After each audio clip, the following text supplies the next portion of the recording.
नमस्कार, मैं हूं अंशिता। चाचा भतीजे के बीच असली जंग तो अब शुरू हुई है, जब से दोनों गुटों को चुनाव आयोग ने बुलावा भेजा है। एनसीपी के दोनों धड़ों में खलबली मच गई है। लेकिन इस लड़ाई के बीच में एक चीज जो सबसे ज्यादा ध्यान खींच रही है वो है शरद पवार गुट के नेता जयंत पाटिल। जहां एक तरफ अजीत गुट तो चुनाव आयोग के इस बुलावे से खुश है, वहीं दूसरी तरफ शरद पवार गुट थोड़ा परेशान नजर आ रहा है। एनसीपी के प्रदेश अध्यक्ष जयंत पाटिल ने कहा कि शरद पवार ने अपना पक्ष स्पष्ट करने के लिए चुनाव आयोग से समय मांगा था, क्योंकि अजीत पवार की तरफ से कुछ ईमेल भेजे गए थे। चुनाव आयोग ने शरद पवार को समय दिए बिना सोच लिया कि पार्टी में विवाद है, क्योंकि बड़े पवार ने अपने जवाब में चुनाव आयोग को बताया था कि पार्टी में कभी उन्हें विरोध का सामना नहीं करना पड़ा, ना ही पार्टी की ओर से किसी भी सार्वजनिक मंच पर हमारी नीतियों का कोई विरोध हुआ। अब देखिए, एक तरफ तो खुद शरद पवार ने पार्टी छोड़कर जाने वाले 9 मंत्रियों समेत 31 विधायकों को अयोग्य घोषित करने की मांग की।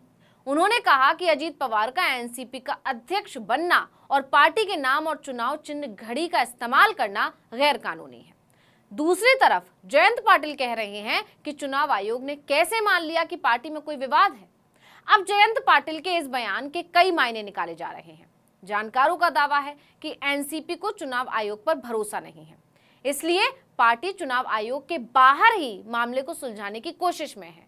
और पार्टी को भरोसा क्यों नहीं है, ये सभी जानते हैं, क्योंकि चुनाव आयोग ने शिवसेना शिंदे गुट को सौंप दिया था। इससे शरद पवार गुट डरा हुआ है, क्योंकि विपक्ष को ऐसा भी लगता है कि चुनाव आयोग मोदी सरकार के लिए काम करता है। इसलिए कहीं ऐसा ना हो कि चुनाव आयोग पार्टी और चुनाव चिन्ह अजीत गुट को ही सौंप दे। इसलिए जब चुनाव आयोग ने 6 अक्टूबर को दोनों गुटों को व्यक्तिगत सुनवाई के लिए बुलाया, तो जयंत पाटिल का ये बयान आ गया। उन्होंने कहा कि चुनाव आयोग की तरफ से हमारे केस को विवाद की तरह देखना गलत है। वहीं दूसरी तरफ अजीत गुट बेहद निश्चिंत नजर आ रहा है, जैसे कि वो ये बात जानता है कि चुनाव आयोग क्या फैसला लेने वाला है। इसलिए जैसे ही जयंत पाटिल का बयान आया, उधर से अजीत गुट के नेता छगन भुजबल का भी बयान आ गया। उन्होंने कहा कि अच्छी बात है, हम भी कहते हैं कि हमारी पार्टी में कोई फूट नहीं है।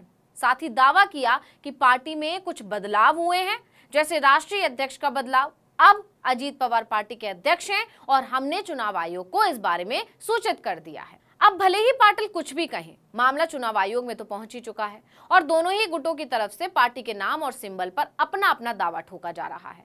लेकिन चुनाव आयोग इस मामले में इतनी जल्दबाजी क्यों दिखा रहा है, ये भी बड़ा सवाल है।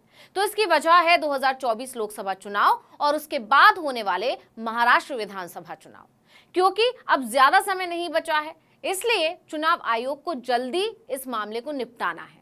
अगर ये विवाद सुलझेगा नहीं तो आगामी चुनावों में शरद गुट और अजीत गुट किस चुनाव चिन्ह पर लड़ेंगे, क्योंकि दोनों ही एक चुनाव चिन्ह पर तो नहीं लड़ सकते। इसके अलावा संसद, विधानसभा और विधान परिषद में सीटों का अरेंजमेंट भी एक बड़ा मसला है। इसलिए चुनाव आयोग इस मसले को जल्दी सुलझाना चाहता है। वहीं इसकी एक वजह सुप्रीम कोर्ट की वो टिप्पणी है जो उसने हाल ही में दी है।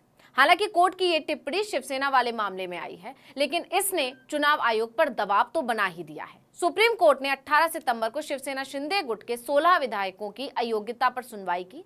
कोर्ट ने विधानसभा अध्यक्ष से कहा कि आप इस मामले पर फैसला लंबे समय तक टाल नहीं सकते, आपको इसकी समय सीमा तय करनी होगी। अब कोर्ट की इसी टिप्पणी के बाद से एनसीपी के दोनों गुटों में भी खलबली मच गई है। खासकर शिवसेना वाले मामले में चुनाव आयोग के फैसले से शरद पवार गुट टेंशन में है, इसलिए चुनाव आयोग से दूरी बना रहा है। कई बार दावा कर चुका है कि दोनों के बीच सब कुछ ठीक है। खुद सुप्रिया सुले ने अजीत पवार को सीनियर लीडर कहा था, उनके बयान ने भी खूब सुर्खियां बटोरी थी। वहीं बाद में यानी कि 9 सितंबर को उन्होंने कहा कि हमें चुनाव आयोग से न्याय की उम्मीद है, हमसे जो भी पूछा गया था हमने उसका ईमानदारी से जवाब दिया है। बता दें कि पार्टी के नाम और चुनाव चिन्ह पर पहले अजीत पवार की तरफ से दावा ठोका गया था। इसके बाद चुनाव आयोग ने शरद पवार को नोटिस भेजा। अपने जवाब में शरद पवार ने बताया कि पार्टी में कोई फूट नहीं है, वो एनसीपी के अध्यक्ष हैं और जयंत पाटिल प्रदेश अध्यक्ष हैं जो उनके साथ हैं। ऐसे हालात में अजीत गुट पार्टी पर दावा कैसे कर सकता है। इसके साथ ही शरद पवार ने पार्टी छोड़कर जाने वाले 9 मंत्रियों समेत 31 विधायकों को अयोग्य घोषित करने की मांग की।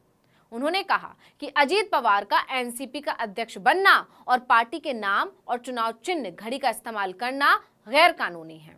अब जब चुनाव आयोग ने 6 अक्टूबर को दोनों गुटों को बुलाया तो शरद पवार गुट का कहना है कि चुनाव आयोग ने उन्हें समय नहीं दिया, यानी कि चुनाव आयोग को बहुत जल्दी है। राजनीति के जानकार दावा कर रहे हैं कि कहीं ऐसा तो नहीं चुनाव आयोग पर दबाव बनाया जा रहा हो, जल्दी सुनवाई करवाकर पार्टी का सिंबल और नाम दोनों अजीत गुट को दिलवाने की कोशिश हो रही हो। इसलिए शरद पवार के बार बार मना करने के बावजूद जल्दबाजी की जा रही है, क्योंकि अगर सिंबल और नाम अजीत गुट को मिल जाता है तो फायदा बीजेपी को ही हो सकता है। यानी कहा जा सकता है कि शरद पवार गुट और अजीत पवार गुट के बीच की अब तक जो लड़ाई थी वो सिर्फ हवाबाजी थी। असली लड़ाई तो अब शुरू हुई है, पार्टी पर एकाधिकार की लड़ाई। एनसीपी किसकी होगी? जिन शरद पवार ने इसकी स्थापना की या फिर उनके भतीजे की, जो अपने आप को इसका असली उत्तराधिकारी समझते हैं। क्योंकि ये लड़ाई तभी तेज हुई जब शरद पवार ने अपनी बेटी सुप्रिया सुले को पार्टी का कार्यकारी अध्यक्ष बना दिया। अजीत पवार ने इसे अपने साथ धोखा माना और भाजपा के साथ मिलकर बगावत का बिगुल फूंक दिया। ऐसे हालात के बीच 6 अक्टूबर को एनसीपी के दावेदारों को दिल्ली बुलाया गया है। देखना होगा मामला जल्दी सुलझता है या नहीं। और सबसे अहम सवाल, क्या शरद पवार गुट का डर सही साबित होगा? खासकर तब जब वो बार बार कह चुके हैं कि एनसीपी को उन्होंने अपने खून पसीने से खड़ा किया है और इसे उनसे कोई नहीं छीन सकता। तो इस वीडियो में इतना ही। आपसे अनुरोध है कि यूट्यूब पर हमारे चैनल आर्टिकल 19 इंडिया को सब्सक्राइब कीजिए, फेसबुक पर लाइक कीजिए, कमेंट करके बताइए आपको हमारा ये वीडियो कैसा लगा। आने वाले दिनों में हम और किन मुद्दों पर वीडियो बनाएं ये भी जरूर बताइएगा। ट्विटर हैंडल है आर्टिकल 19 _ इंडिया, इसको भी फॉलो कर लीजिए। नमस्कार।